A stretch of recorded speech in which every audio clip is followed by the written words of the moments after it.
नमस्कार बच्चों, बहुत बहुत आपका स्वागत है, अभिनंदन है एक और नए लेक्चर में। जर्नल हिंदी की बात कर रहे हैं और जर्नल हिंदी का जो टॉपिक है वो आपके हर एक एग्जाम के लिए बहुत इंपॉर्टेंट है। एयू का पीजीएटी एंट्रेंस हो रहा है, लेकिन इसके साथ साथ अगर आप और भी परीक्षाओं की तैयारी करना चाहते हैं तो इस लेक्चर को हमारे देख सकते हैं और इसकी तैयारी भी आप कर सकते हैं, क्योंकि हिंदी एक ऐसा सब्जेक्ट है जो बहुत गोल्डन सब्जेक्ट है। हिंदी हर एक परीक्षा में पूछा जाता है, हिंदी व्याकरण तो परीक्षा में पूछा ही जाता है। तो सबसे पहले कुछ बातें आप ध्यान दे दीजिए। हम लोग लगातार लेक्चर्स अपलोड भी कर रहे हैं और कुछ पेड बैच भी हमारी चल रही है।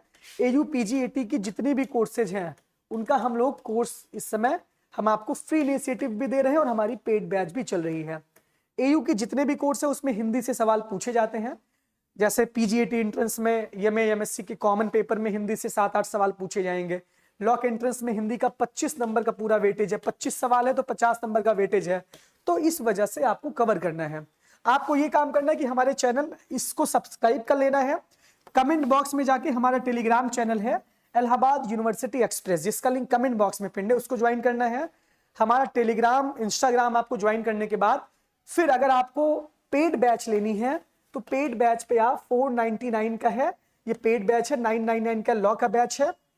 यहाँ पे हमारा ऐप है यूनिवर्सिटी UNIVRISITY XPRESS ये प्ले स्टोर पे हमारा ऐप है, इसको आप डाउनलोड करेंगे और नीचे जो कमेंट बॉक्स में नंबर दिया गया है 9452088361, ये मेरा नंबर है, ये मेरा खुद का नंबर है। और जो एक नंबर है वो भैया का नंबर है, यानी कि हमारे साथ जो भैया हैं, जो 7985 वाला नंबर। तो इस वजह से काम ये करना है कि आपको दोनों पे संपर्क आप किसी भी कर सकते हैं और बैच में आप ज्वाइन हो सकते हैं, तो ये ध्यान देना है। तो इतनी सारी चीजें हैं, बाकी हम आपको इतना फ्री में प्रोवाइड करवा देंगे मटेरियल, मैराथन क्लास लेंगे, सारी चीजें लेंगे कि आपको परेशान होने की कोई भी जरूरत नहीं है। बात हम करते हैं कि ये इंपॉर्टेंट बहुत है, वर्ण एवं ध्वनि बहुत इंपॉर्टेंट टॉपिक है। क्योंकि देखिए कौन सा अंतस्थ व्यंजन है, कौन सा ऊष्म व्यंजन है, कौन सा, सारी चीजें ये हर एक परीक्षा में सवाल पूछे जाते हैं। आप देखेंगे कि 2-3 सवाल तो आपको इससे मिलेंगे। लॉक एंट्रेंस में तो एकदम दावे के साथ 2 सवाल मिलेंगे। पीजीएटी के एंट्रेंस में 2 सवाल तो मिलेंगे इससे, क्योंकि इसके बिना सब अधूरा है। ये ऐसा टॉपिक है। सबसे पहले जानते हैं वर्ण क्या है। वर्ण जो होता है वो भाषा की सबसे छोटी इकाई होती है, वो ध्वनि है। भाषा की सबसे छोटी इकाई क्या है? ध्वनि है। हम यहां से बोल रहे हैं तो ये पहले इनिशिएटिव है। अब सांकेतिक भाषा की बात अलग है, लेकिन जो वर्ण होता है क्या है? भाषा की सबसे छोटी इकाई ध्वनि है। वर्ण उस मूल ध्वनि को कहते हैं जिसके खंड एवं टुकड़े नहीं किए जाते हैं, यानी कि आ, ई, क, च इत्यादि, इसके टुकड़े हम लोग नहीं कर सकते हैं।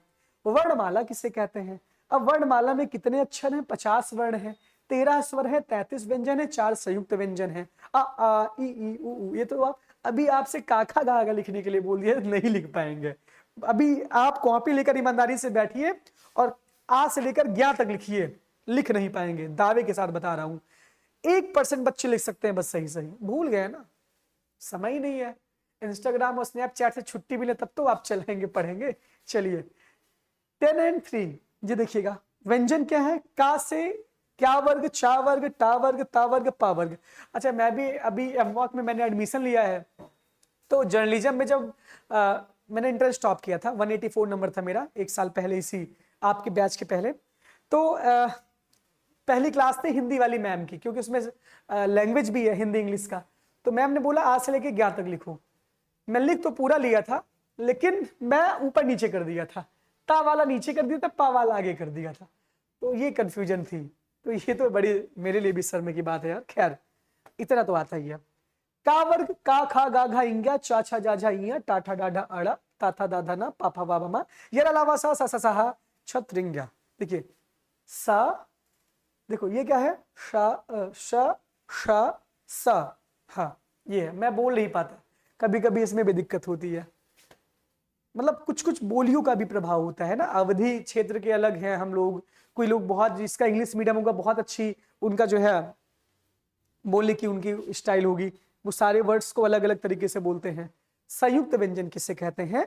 इन व्यंजनों की रचना 2 व्यंजनों के मेल से होती है। जैसे छा है का धन शा, त्रा है ता धन रा, ज्ञा है तो जा धन इया, श है तो सा धन रा।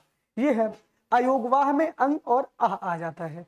अयोगवाह कहा जाए, क्योंकि ये तो ना तो पूर्ण स्वर है ना ही व्यंजन है, ये हमेशा स्वर के बाद और व्यंजन के पहले आते हैं, ये ध्यान दे दीजिएगा। जैसे कि अंतस्थ, अभी बाद में बताएंगे आपको, हम लिख के एग्जाम्पल दे दें, क्या ही दिक्कत है, बहुत जल्दबाजी थोड़ी करनी है। जैसे इसमें कहा गया है कि स्वर के पहले आएंगे, स्वर के बाद आएंगे और व्यंजन के पहले, जैसे अंतस्थ है तो ये क्या है, अयोगवाह है, तो इसमें जो है आ पहले है ना, अन तस्थ, अगर इसको अलग करें तो ये व्यंजन ता है, ता के पहले और आ के बाद यानी स्वर के बाद आते हैं, तो ये क्या है, ये अयोगवाह है। ये हो गया आपका। वर्ण के भेद कितने होते हैं, स्वर वर्ण, व्यंजन वर्ण। स्वर में आपके इतने आते हैं, आ ई ई उ री ए ऐ ओ औ।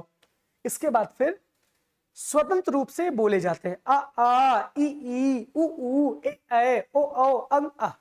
तो स्वतंत्र रूप से हम बोल रहे हैं किसी, जैसे इसमें जैसे का जीभ ऊपर टच होती है, किसमें, आपके उसमें टच होती है, तो ये है जी। अब देखिए स्वरों का वर्ग, स्वरों के उच्चारण में कंठ एवं तालु का प्रयोग होता है, जीभ ओठ का प्रयोग नहीं होता है। कंठ एवं तालु, आ ई उ ए ऐ ओ औ अंग आ, इसमें तालु का प्रयोग होता है, लेकिन आ ई उ ए ऐ ओ औ इसका प्रयोग नहीं होता, क्योंकि इसमें सिर्फ कंठ का प्रयोग होता है, जीभ होठ का प्रयोग नहीं होता है। मूल स्वर, ह्रस्व स्वर, दीर्घ स्वर, ये सारी चीजें आप जैसे आ ई उ मूल स्वर है।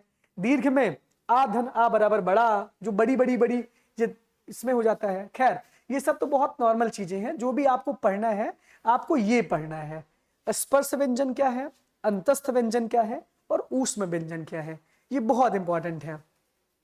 तो सबसे पहले आपको ध्यान देना है कि स्पर्श व्यंजन जो है, का से मा तक 25 व्यंजन स्पर्श हैं। इसका उच्चारण क्रमशः कंठ, तालु, दंत, ओष्ठ स्थानों के स्पर्श से होता है। अंतस्थ व्यंजन में ये है। अब हम आते हैं सीधे इसमें, डायरेक्ट यहीं से हम सारी चीजें कवर कर लेंगे, और इतना अगर आप कवर कर लेंगे बाबू, तो इससे जो है बहुत सारी चीजें आपकी क्लियर हो जाएंगी। इतने पेपर के लिए आपके लिए बहुत इंपॉर्टेंट है, रामबाण है ये मैं जो देने जा रहा हूं आपको जड़ी बूटी, इससे आपका 4-5 नंबर 6 नंबर तो पक्का आएगा। तो जड़ी बूटी आप अच्छे से लीजिएगा, और जब जड़ी बूटी आप अच्छे से लेंगे तभी आपका कल्याण होगा वत्स, तभी आपका क्या होगा, कल्याण होगा। कंठ वर्ण में आ का वर्ग यानी का खा गा घा अंग, और विसर्ग और हा आता है। ये कहां से निकलता है, ये कंठ से निकलता है। आ का खा गा घा इंग्या, ये कहां से है, कंठ से आ रहा है, यानी कि ये जरूरी है। तालव्य वर्ण यानी तालु से, ई चा छा जा झा इया, ये कहां से आ रहा है, और या और शा, ये इसका प्रयोग तालु के हिसाब से हो रहा है, यानी तालु से उच्चारण स्थान है। मूर्धन री, ता, ता, ठा, डा, ढा, अड़ा, रा और शा, यहां पे मूर्धा का प्रयोग हो रहा है। दंत, ता था दा धा, दांत इसमें टच हो रहा है। सा और सा, सा सा सा सा सा सा सा सा, हो गया वो दंत का प्रयोग हो रहा है। ला में भी दांत आपका टच हो जाता है। ओष्ठ वर्ण, उ पा फा बा भा, ओठ के हिसाब से, तो ओठ से आता है। कंठ तालव्य यानी कंठ और तालव्य से ए यानी कि दोनों इसमें मिक्स होता है। कंठ तालु, कंठ ओष्ठ, दंत ओष्ठ, ये बहुत इंपॉर्टेंट नहीं है। नासिक से अंगा ना मा, ये नासिक से। का खा गा घा जा, अल जिह्व यानी कि आधी जिह्व से।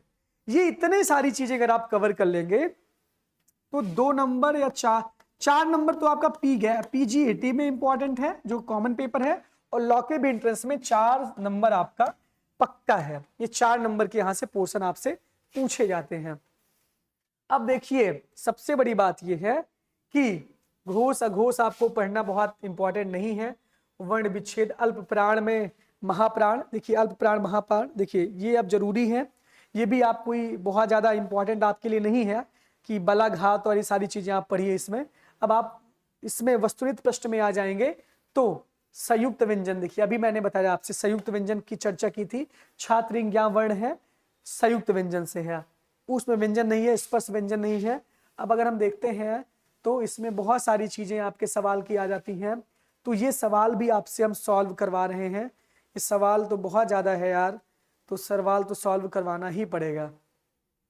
तो सवाल हम सॉल्व करवाएंगे, अपने जो पेड बैच के बच्चे हैं उनके लिए सवाल हम सॉल्व करवाएंगे। बाकी आपको एक बेसिक हम नॉलेज दे रहे हैं कि ये सारी चीजें आपको कवर करनी है। बहुत बहुत धन्यवाद, बहुत बहुत आभार, थैंक यू।